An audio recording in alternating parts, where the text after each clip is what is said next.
তাদেরকে দূরে রেখে তিনি ইসলামকে টিকিয়ে রাখার জন্য মুসলমানদের কাছে, মানুষের কাছে আল্লাহর কোরআনের বাণীটা পৌঁছে দেওয়ার জন্য নবী মুহাম্মদুর রাসূলুল্লাহ মদিনার দিকে হিজরত করেছিলেন। শুধু তাই নয়, আমি আপনি এত বড় হতভাগা যে নবী আমাদের জন্য এতটা পরিশ্রম করেছে, যে নবী আমাদের জন্য এতটা অক্লান্ত পরিশ্রম করেছে, সেই নবীকে আমরা চিনতে পারলাম না, সেই নবীর জন্য আমরা কিছু করতে পারিনি। কিন্তু আল্লাহ রাসূলের সাহাবারা নিজেদের জানগুলোকে রাসূলের জন্য, কোরআনের জন্য, ইসলামের জন্য, মুসলমানদের কাছে কোরআনের বাণীটা পৌঁছে দেওয়ার জন্য নিজের জানগুলোকে কুরবান করে দিয়েছে। জোরে বলুন না সুবহানাল্লাহ। আমার আপনার মতো গুনাহগার মুসলমানদের জন্য আল্লাহ রাসূলের সাহাবারা তাদের মূল্যবান জীবনটা রাসূলের পদতলে বিছিয়ে দিয়েছে।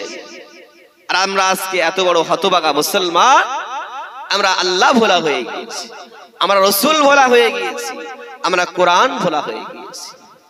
আজকে মুসলমান এ জাতি লাঠি মারে, ও জাতির পায়ে গিয়ে পড়ে, ও জাতি লাঠি মারে, এ জাতির পায়ে এসে পড়ে।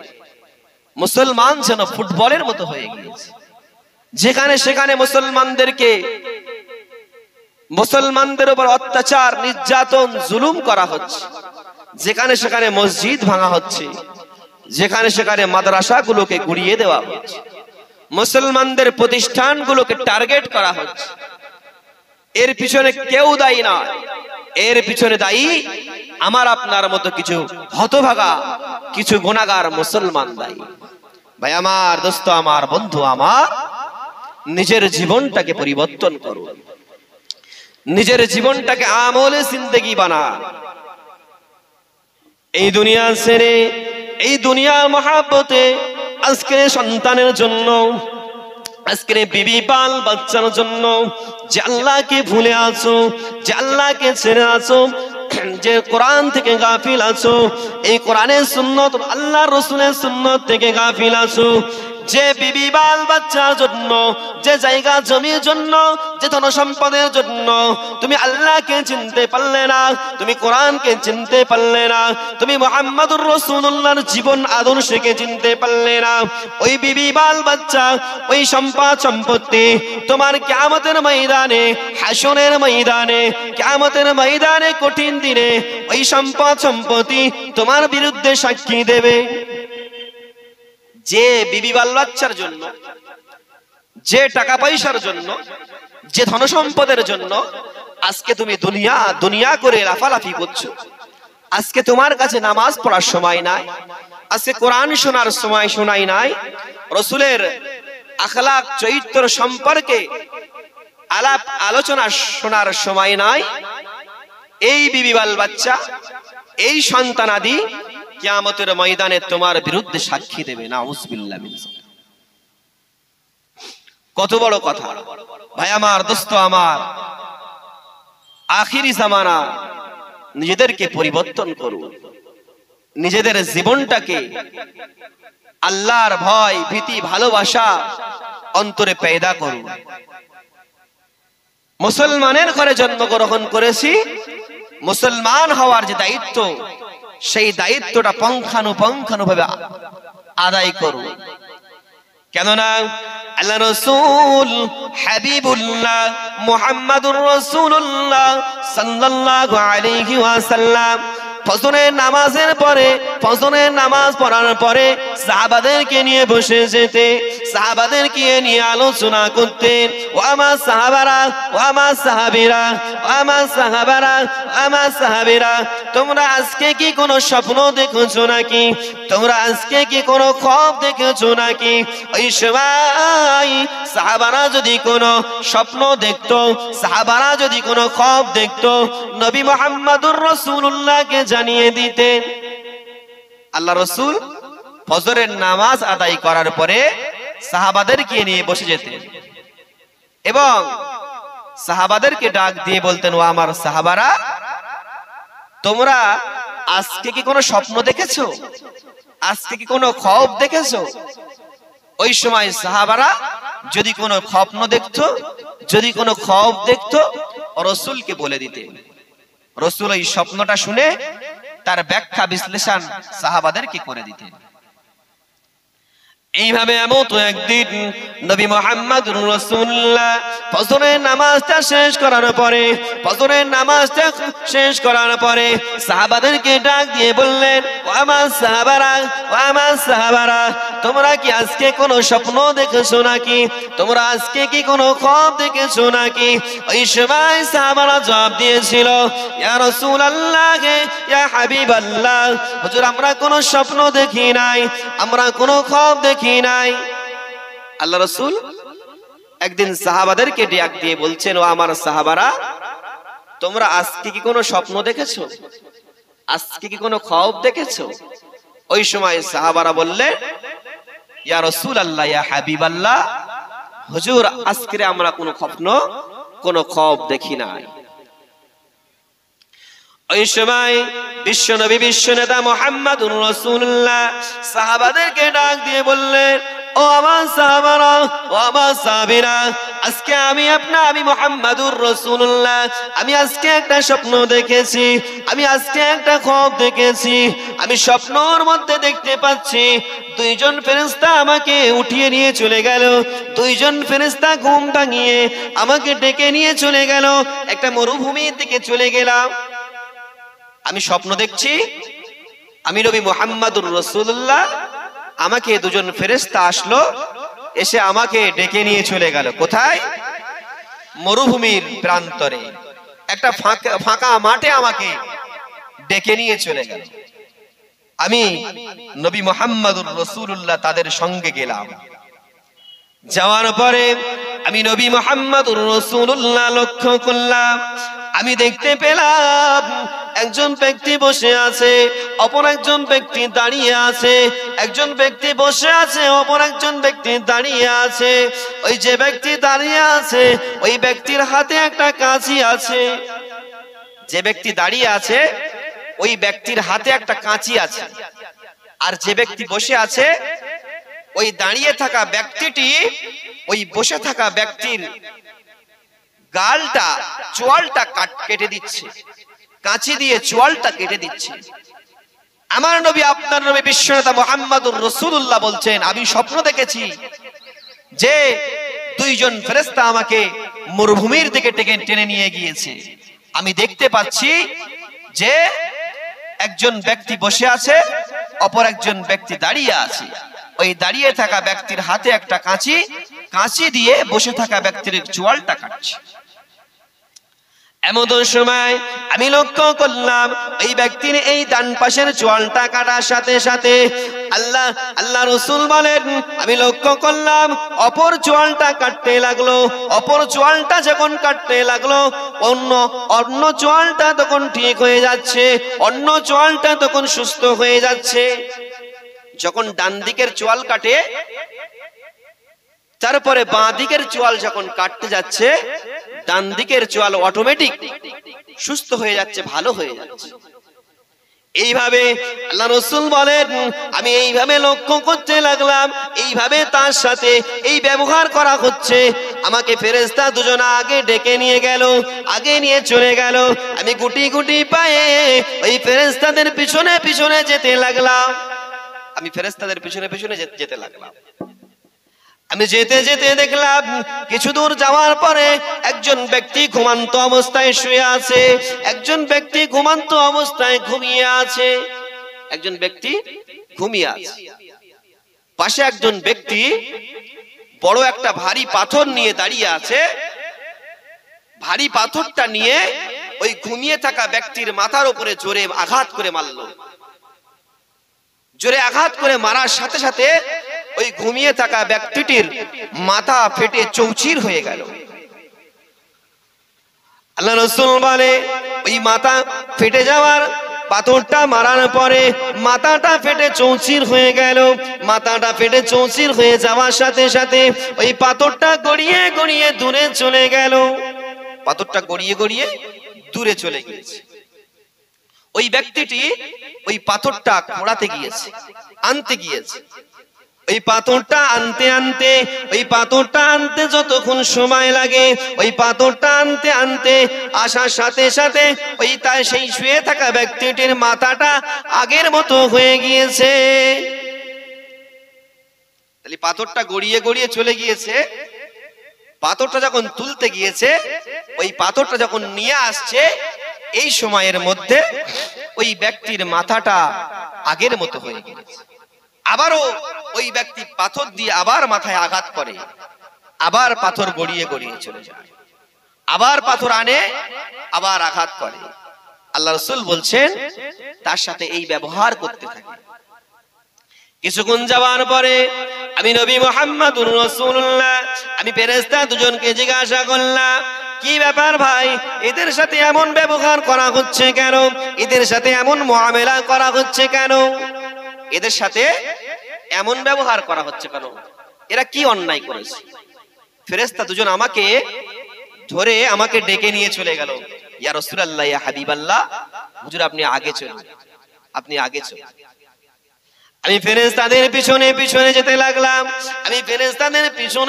যেতে লাগলাম। কিছু দূর যাওয়ার পরে দেখলাম একটা কুয়ার সম্মুখে দাঁড়িয়ে গেলাম।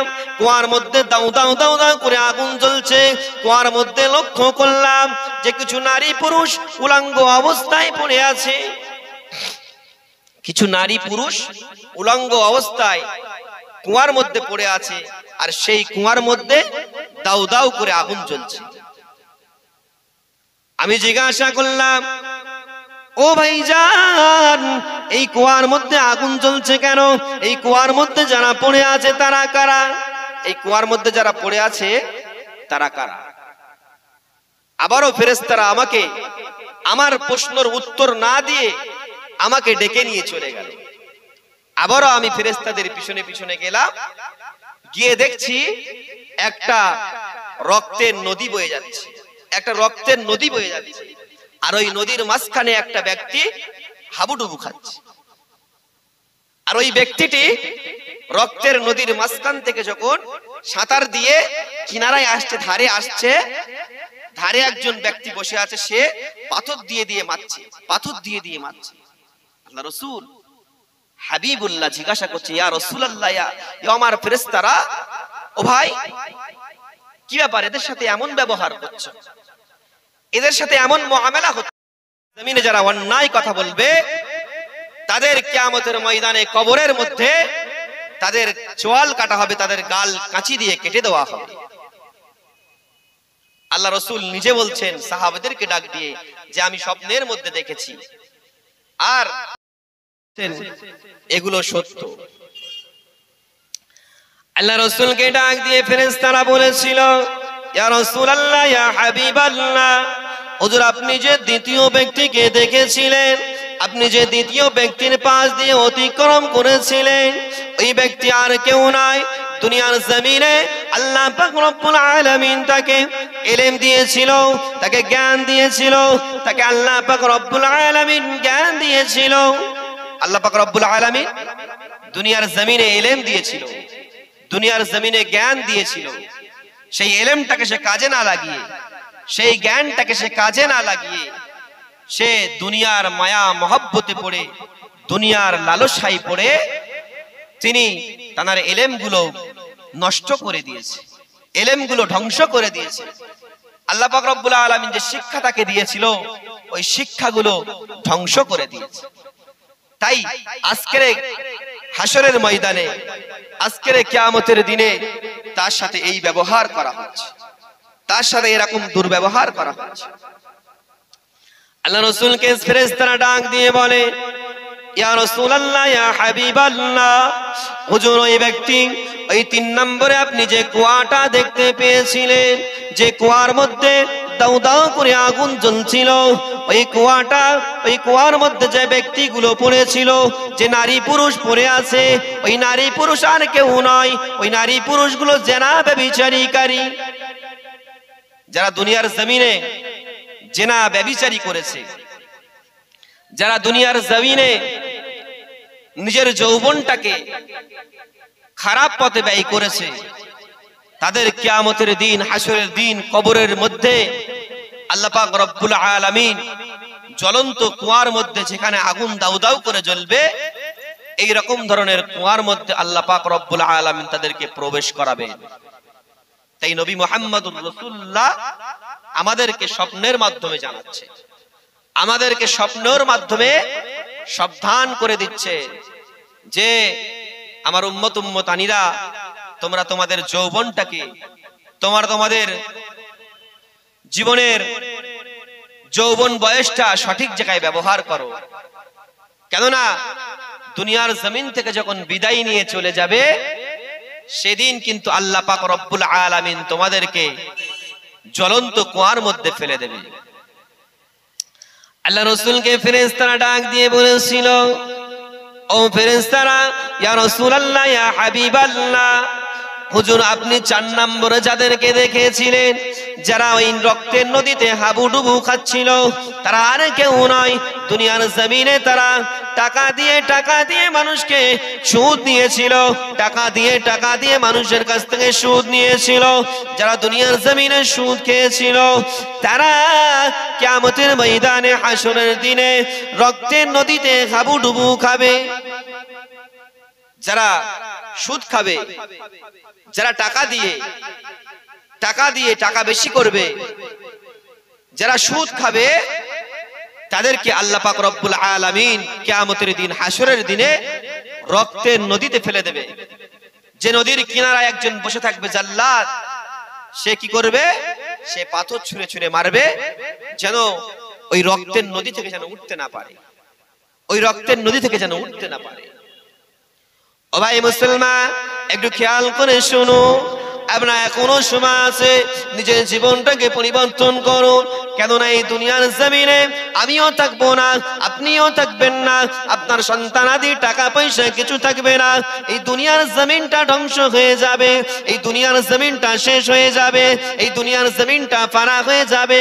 অতএব আপনাকে কিয়ামতের ময়দানে হিসাব দিতে হবে,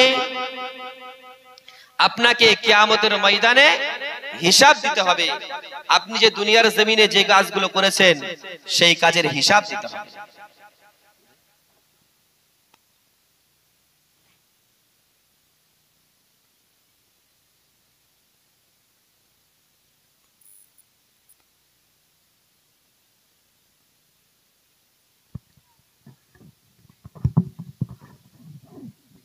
যে কথা বলছিলাম, যে দুনিয়ার জমিনে আপনি যে কাজগুলো করবেন, আপনি যে পথে চলবেন, আপনার প্রতিটা মুহূর্ত, আপনার প্রতিটা সময় কিন্তু আল্লাহ পাক রব্বুল আলামিন পুঙ্খানুপুঙ্খানুভাবে হিসাব করবেন। কেননা আল্লাহ পাক আপনাকে দুনিয়ার জমিনে পাঠিয়েছেন, তার কিন্তু একটাই উদ্দেশ্য, তার কিন্তু একটাই নিয়াত, সেটা হলো মানুষের জন্য পরীক্ষা। আল্লাহ পাক রব্বুল আলামিন আমাদেরকে দুনিয়ার জমিনে পাঠিয়েছে শুধুমাত্র একটা পরীক্ষা নেওয়ার জন্য, শুধু মানব জাতিকে পরীক্ষা নেওয়ার জন্য পাঠিয়েছে। কিসের পরীক্ষা? পরীক্ষাটা আর কিছু নয়, দুনিয়ার জমিনে আমরা আল্লাহর জন্য, আল্লাহ রাসূলের জন্য, দ্বীনে ইসলামের জন্য, কোরআনের জন্য কতটা নেক কাজ করতে পারি। দুনিয়ার জমিনে আমরা কতটা নেক কাজ করতে পারি, এটা আল্লাহ পাক রব্বুল আলামিন পরীক্ষা নেওয়ার জন্য আমাদেরকে দুনিয়ার জমিনে পাঠিয়েছে। ভাই আমার, বন্ধু আমার, দোস্ত আমার, আমাদের জীবনটাকে পরিবর্তন করতে হবে। আমাদের জীবনটাকে পরিবর্তন যদি আমরা না করি, আমরা কিন্তু কবরের জিন্দেগি ধরা খেয়ে যাব, হাসরের ময়দানে, কিয়ামতের ময়দানে ধরা খেয়ে যাব, আমরা ফুলসিরাতে ধরা খেয়ে যাব, আমরা জাহান্নামী হয়ে যাব। অতএব আমাদেরকে আল্লাহওয়ালা, দিনদার, তাকওয়াদার, পরেজগার হতে হবে। আমাদেরকে খোদার ভয়, ভীতি, ভালোবাসা আমাদের অন্তরে পয়দা করতে হবে। দুনিয়ার জন্য অনেক লাফালাফি, অনেক বাড়াবাড়ি হয়েছে, আর নয়, এখন কিন্তু আর সুযোগ নয়। কেননা আল্লাহ রাসূল বলেছে যে মৃত্যু মানুষের কখনো বলে আসে না, আজকে আমি ভালো আছি, আমি কালকে ভালো নাও থাকতে পারি। আজকে আমি সুস্থ আছি, কালকে আমি সুস্থ নাও থাকতে পারি। আজকে দুনিয়ার জমিনে আমি চলাফেরা করছি, কালকে আমি চলাফেরা নাও করতে পারি। অতএব আমাদেরকে পরিবর্তন হতে হবে। আমাদের জীবনটাকে পরিবর্তন যদি আমরা না করি, তাহলে আমরা কিন্তু আল্লাহর কাছে হিসাব দিতে পারবো না। ভাই আমার, দোস্ত আমার, বন্ধু আমার, আল্লাহ রাসূলের সাহাবারা আল্লাহ রাসূলের কথা শুনে, আল্লাহ পাকের কোরআনের কথা শুনে তাদের জীবনটাকে এমন ভাবে পরিবর্তন করেছিল, তাদের জীবনটাকে এমন ভাবে গুছিয়েছিল, আল্লাহ পাক রব্বুল আলামিন দুনিয়ার জমিনে তাদেরকে জান্নাতের সার্টিফিকেট দিয়ে দিয়েছে। জোরে বলুন না সুবহানাল্লাহ। হুজুর আসছে, নারায়ে তাকবীর, তাকবীর, নারায়ে তাকবীর। আওলাদে মুজাদ্দিদুজ জামান, আওলাদে মুজাদ্দিদুজ জামান, নারায়ে তাকবীর, নারায়ে তাকবীর। আমাদের সম্মুখে হুজুর এসে গিয়েছেন, আমরা সকলে এদিক ওদিক ঘোরাফেরা না করে চলে আসি।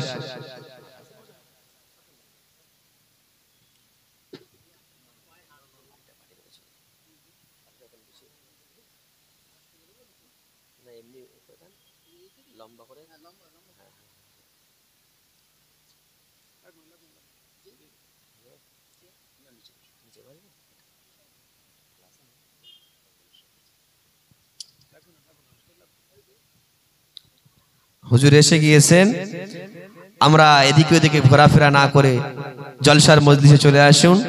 সকলে আমরা চলে আসি। যার অপেক্ষায় আমরা ছিলাম তিনি কিন্তু আমাদের সম্মুখে এসে গিয়েছে।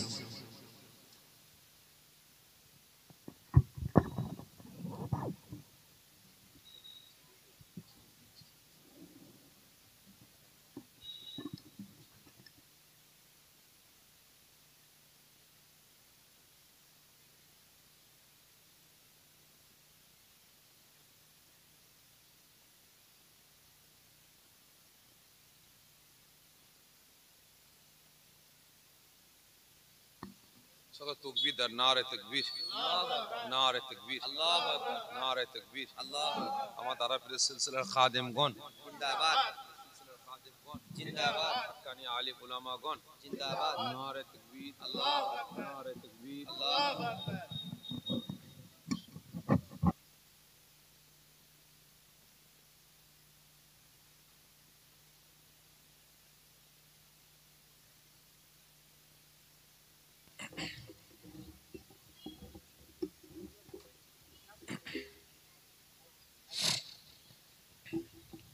अस्सलामु अलैकुम नहमदुहु व नुसल्ली अला रसूलिहिल करीम अम्मा बाद। গ্রামবাসীদের আশপাশে ঘোরাফেরা করছেন, বাড়িতে বসে আছেন, বিক্ষিপ্ত অবস্থায় ঘোরাফেরা করছেন, সকলের দিকে আমি আমার দৃষ্টি আকর্ষণ করে বলছি, আশেপাশে ঘোরাফেরা না করে বাড়িতে বসে না থেকে অল্প সময়, সীমিত সময়ের জন্য রিয়াজুল জান্নাত, জান্নাতের বাগানে হাজির হয়ে পাশের সওয়াবের হকদার হন। মাশাআল্লাহ। বেশটা কত আছে? হ্যাঁ, 4 এ আছে। বেশটা 1 করো, টোনটাকে 6 করো। মাশাআল্লাহ। বাদ মাগরিব থেকে না তখন পর্যন্ত বিভিন্ন হাক্কানি আলেম উলামা গণেরা ওয়াজ নসিহত করলেন। আমি অদম গুনাহগার, দাদা পীরের রাখতে জিগার আপনাদের পীর ভাই আপনাদের খেদমতে হাজির হয়েছি। দু একটা কথাবার্তা বলে বিদায় নেব। আমার পরে আমার পীর, আমার শেরে তাজ, আমার নয়নের মণি জনাব পীর আল্লামা আলহাজ হযরত মাওলানা মোহাম্মদ ওমর সিদ্দিকী চাজান হুজুর কেবলার ছোট সাহেবজাদা জনাব পীরজাদা আলহাজ হযরত মাওলানা মোহাম্মদ সানাউল্লাহ সিদ্দিকী ভাই আসবেন, ওয়াজ নসিহত করবেন, আখিরি দোয়া শেষ মুনায়াত করবেন।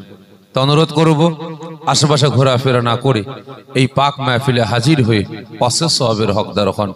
একবার সকলে সুবহানাল্লাহুম্মা সাল্লি আলা। লাইভ দেবেন, এটা লাইভ চলছে মনে হচ্ছে নাকি? হ্যাঁ, ভিডিও হচ্ছে তো, লাইভ হয় না তো? আর জোরে আল্লাহুম্মা সাল্লি আলা।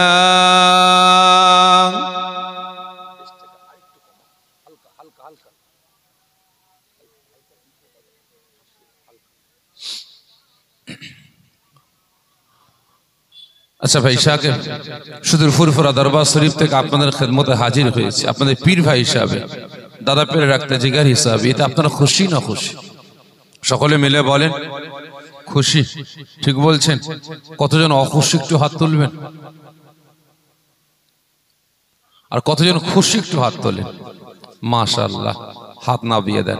আমি খুশি কিনা জিজ্ঞাসা করবেন না যে আমি খুশি না। যদি বলেন কারণ, আজকে বাস্তব বলছি, আপনার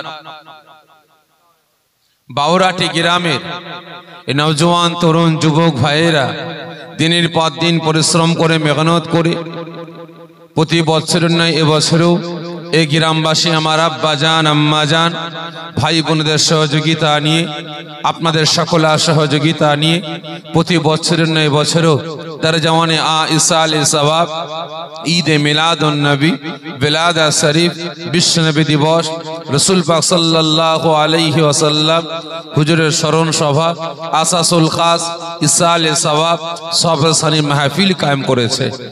আজ এখানে মুসলমানদের আগমনটা গেল কোথায় বলুন?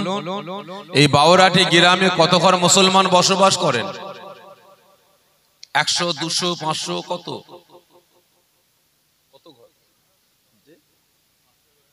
500 হবে জি, 400। আমি আরো কম করে ধরলাম 300 ঘর, কম বেশি আমি 300 ধরলাম।